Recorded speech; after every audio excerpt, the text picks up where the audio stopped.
Hello everyone, it's Jamal Thomas. Welcome to the Progressive Soapbox. So, Nomiki Konst is making another appearance. I swear I'm not stalking this woman. I'm paying attention to the Unity Reform Commission, and TYT Politics has done a decent job at following the Reform Commission. And, well, she also works for TYT Politics. So, you're just kind of there. I am enamored by her optimism. And I think part of me being enamored by her optimism is when I listen to her, I think to myself, why do you believe this? Now, I'm showing a segment of this because there's a breathtaking level of maybe of unpresence. Like you're saying something. What you're saying is somewhat true, but what you're saying is lacking a certain amount of context that's running contrary to your objectives, if that makes sense. Let's take a look at this. She's going to talk about the union, and she's going to bring up the race that Paul Ryan is in, that Paul Ryan might actually lose this race to a guy who is in the union. I have a comment. Let's let her make a point. And again, on a shallow level, I agree with what she's saying, but again, it lacks a certain amount of context. Let's keep going. He didn't like the commute back and forth from Washington to Wisconsin. But I don't think that's actually the reason. I think that it's not just that the Alabama race really shocked Republicans, and the numbers are getting closer, and they might be expecting a wave based on historic precedent. When there's an unpopular president in the White House, Congress usually loses many seats in off years. But I think what really struck me was the wave that's happening, that could happen, I think really comes down to economics. You know, Wisconsin is where there was a very clear strategic fight to take on unions and union bust, and they did it. You know, you recall what happened with Paul Walker, or, excuse me, there's some distraction in the background.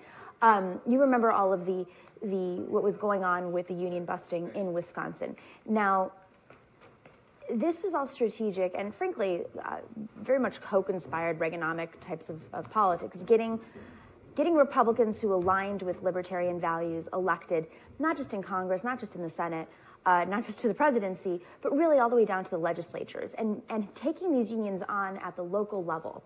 Now, Randy Bryce, as you know, I'm sure you know, is a union worker. He was an activist who decided he was going to run for Congress. He also has run several times before, but running against Paul Ryan as a union activist, an iron worker who had battled cancer, who's a veteran, I mean, you could not come up with a more sexy to the media candidate. And he was a Bernie Sanders supporter. So I believe he was a delegate. The gentleman she's talking about, he has if you want to look him up, his Randy Bryce, I think he's called the Iron Stash. He has this mustache, this porn star mustache. Yes, he's ran elections before. Yes, he's lost those elections. But on this one, he is raising money like a maniac. If I'm not mistaken, he even outraised Paul Ryan. And yes, it's part of a union. Iron workers and all this other stuff. Look, my issue is not so much with what she's saying. What she's saying is accurate. But she's missing something on this. Where were the Democrats? Where were the Democrats? What I'm asking is, the apathy of the Democrats, for the most part, allowed Republicans to do what Republicans were doing. At which point, when Obama got in office, did Obama put through the, Employee Free Choice Act, something to that effect, the regulation that would allow unions to form more easily through the United States, that would have headed off some of this union busting that was taking place in Wisconsin. I don't even remember Obama saying anything about Wisconsin or the unions being busted up in Wisconsin. I don't remember other Democrats making a big stink about it. They have screamed at the top of their lungs about Russia. And the point I'm making about this is, when they scream, you can get the media to pay attention. They weren't paying attention to the union busting. Ed Schultz was on MSNBC. Ed Schultz eventually had to leave at MSNBC because he was against the TPP. At least that's the thought. All I'm getting at is, you've absolved, to some degree, Democrats of their role in this. I don't understand. You understand that the reason why Republicans were able to move that far to the right was because Democrats, for the most part, moved that far to the right with them. You ceded so much ground that they're looking at fair pastures, in this case, Wisconsin. The rise of the right is usually the failure of the left. It's not a situation where the left does its job and the right just rises in this way. Failure. This is called failure. Failure. This is failure. This is what failure looks like. Them busting up unions and not having a representative of the union, or not having... Let me say it this way. It looks different when a party is aligned with unions. When the party is not apathetic, when the party is actively trying to look out for the benefit of workers and not necessarily the benefit of these Wall Street corporate war interest type stuff. I'm talking about when you're actually representing the interests of the people who are pushing and putting you in that office. Unions are terrified of Republicans. That's why they vote Democrat. If at any point they were able to get over that fear and jump the shark and go to another party, a party that could be more honest in its expression of representing unions, as opposed to the apathy of the Democrats. For 20, 30 years, they've mistaken apathy, or they've looked at Republicans and considered them, because they're so batshit crazy, that they thought apathy was a better alternative. Well, apathy allows unions to be busted up. Not to mention passing NAFTA, which also put a knife in the back of unions. Obama trying to pass the TPP, which would have essentially turned that knife that much more, undercutting the power of unions in this country. Not to mention a host of environmental regulations and giving corporate influence massive powers in this country. You're not telling the whole story. That's my point. You're doing this dim enter thing where you're trying to rush into a burning bus.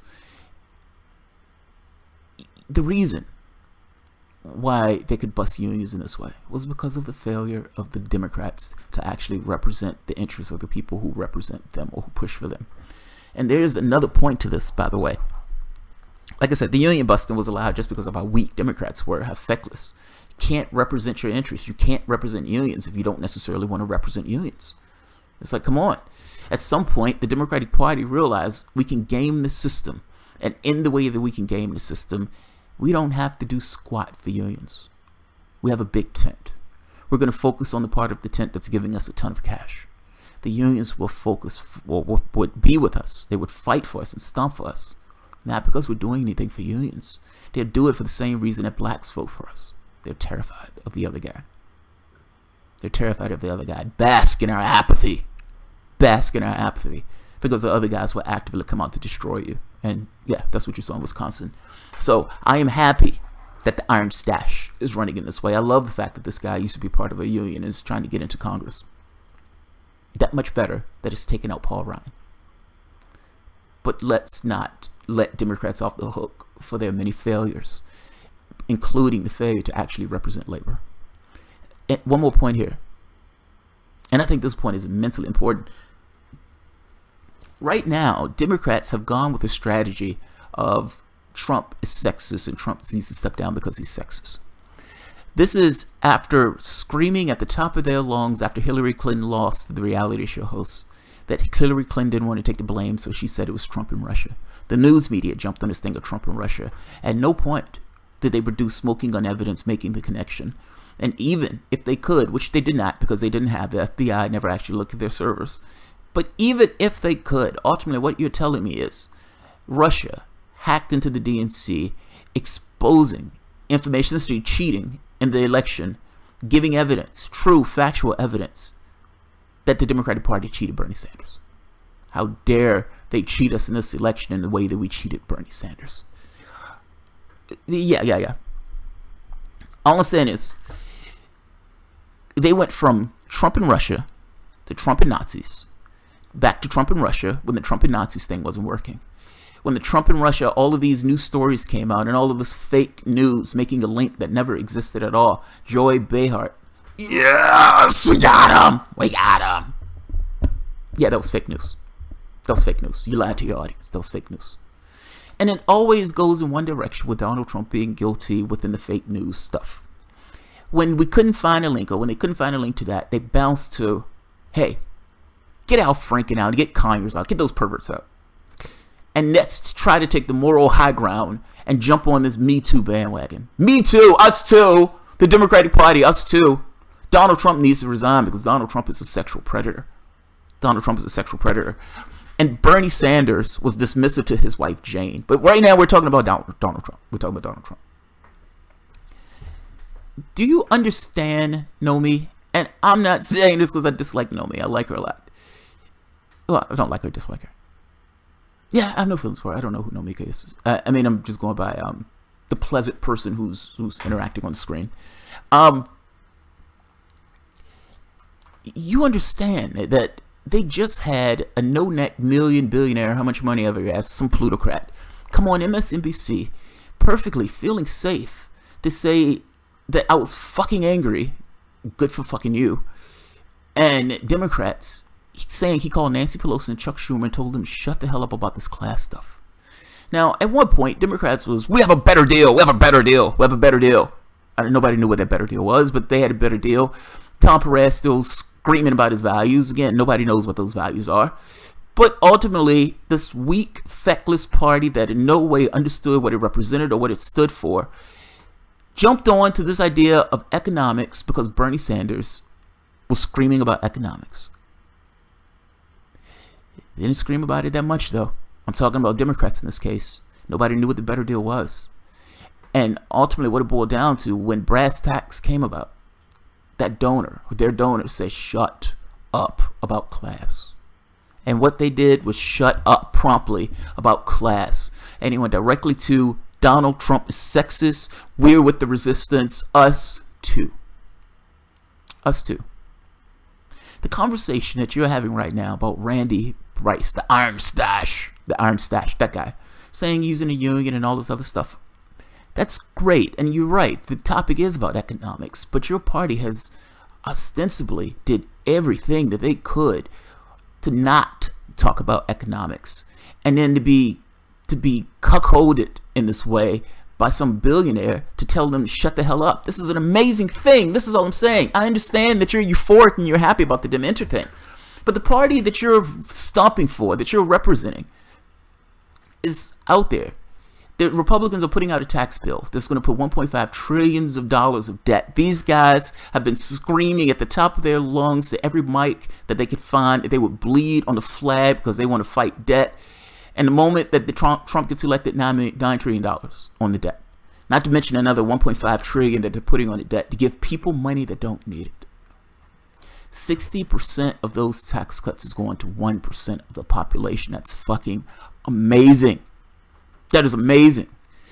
And the conversation that the Democrats are having, the Democrats are supposed to be the party of the workers, the 99%, labor, etc., etc., etc., all these things that they've accrued over the years, that they, for the most part, just been living off their reputations. You have the most snarled face of the right wing in that office, passing a tax bill that is going to rape the American public royally. And the argument and the conversation that the Democrats want to have is about sexuality. Me too, us too. We're part of the resistance, and Donald Trump is sexist and needs to step down. I grant you that Donald Trump is sexist. Is Donald Trump stepping down? No. Was Donald Trump the first sexist president? No. The predatory Bill Clinton was in that office prior to Donald Trump, and nobody says squat about Bill Clinton stepping down. If Donald Trump gets convicted or something like that, then fair enough. But right now, you guys have smoke. You guys have smoke. And it annoys the shit out of me that the argument that you're making here is not economics. The argument that you're making is on this kind of Me Too resistance thing. You're jumping on the bandwagon of Me Too. That's fucking annoying to me. It's fucking annoying to me. And you're telling people you're euphoric about people going into the Democratic Party. What does the party represent? And are you? It's like you've been giving this issue on a platter of, this is what the Republican Party is. This is what the Republican Party represents. Do you know what Jeremy Corbyn is doing in the United Kingdom, in the UK? He's asking basic questions. How many people are in food banks? How many people don't have a home? How many people are sleeping rough, etc., etc., making it brass tacks that the conversation that we're having is purely, in many respects, about economics. You can stand up for issues of race and sexuality and LGBTQ. You can stand up for all that stuff. You can stand up for all that stuff. But the point I'm making is Democrats hug all of these other issues in order to obfuscate from the main issue of class and economics. And it is telling that one of their millionaire donors comes out and said, I will shut my purse strings if you have a conversation that is in the best interest of the American public and a conversation that must be held. Imagine that. Think about that. This guy, one fucking guy, no neck, and is okay with not having a neck, and comes out on television and says, shut up about class. Shut up about class. What if class is a conversation that you need to have? Do you know that the UN just came out with a report saying that parts of America look like they're third world countries? What if class, issues of class, what if issues of class is the issue that you need to have the conversation about? But because Democrats are influenced by their donors, because they're bought and sold by their donors, by the plutocrat fucks like that guy with no neck coming out telling them to shut up about class, that the conversation that they need to actually have, that the conversation that this country is right to have, particularly with the tax bill that the Republicans are putting out, has everything to do about class. It is telling that they can't have that conversation. So I understand you're euphoric, but I will make the point that the party hasn't changed one iota, and that Unity Reform Commission has accomplished nothing until that party has actually accomplished something. Meaning until they vote on that thing, until they put those provisions into some kind of body or something like that, then nothing is taking place. I don't understand your euphoria. If the same corporate stooges take offices back in 2018, or if it even looks like the same corporate stooges are going to take office in 2018, your leverage goes to zero. This is the point I'm trying to get at. You guys are so ecstatic about the Dem Enter thing. And I understand that people hate Republicans. But because people hate Republicans, it's given across this message that Democrats don't have to change one iota, and that ultimately they're so terrified of one that they'll just run back to the other. Status quo forever. Status quo forever. Look, all I'm saying is, part of the reason that the weaknesses in regards to unions and all this other stuff, the Democratic Party held just as much of a hand in destroying those things, those edifices in our society, as the Republican Party did. And I could even make an argument that Democrats were worse, because ultimately they're the party that was supposed to be representing labor, and they're the party that let this stuff happen and let these conversations go to the wayside. So I understand Nomi. She's excited. She's excited. I understand she's excited. Fair enough. Context. Context. If you're going to try to sheepdog people into a burning building, you should at the very least tell people what was in that building prior. So I don't like this thing of Democrats saying, let's just move on and all this other stuff, and not having an autopsy about the issues that are actually wrong with the party. And I understand you're cozying up to people who are on the inside of the party, so you're excited by this. I'm not. Nothing takes place until something actually takes place. And right now, you're excited for no reason. It is not a win for Democrats or random Democrats to take back the House or the Senate. That's not a win. That's not a win. Status quo is not a win. Status quo forever is not a win. It mightily depends on who's standing in 2018 to take that spot. I agree with you. Iron Stash seems to be a decent guy. I don't know his politics, but the guy was in a union, etc., so fair enough. What about the other states? What about the other states? I wish you all the best on the Unity Reform Commission. Great job on that speech. Tearing into them. Fair enough. Yeah, my only issue with this is it's not so much what she's saying. It's just that not necessarily, and I guess in no situation can you expect somebody to always bring in the failures of the other party. I don't want to get I want it to be very clear that part of the reason that the unions and everything else was busted was because of the failures and effectlessness and the inability, or I should say, the lack of persistence in Democrats and standing by those unions. So I will leave it at that. Alright guys, if you enjoy the content, feel free to share, like, subscribe, and of course, you can always support the Patreon. Thanks guys.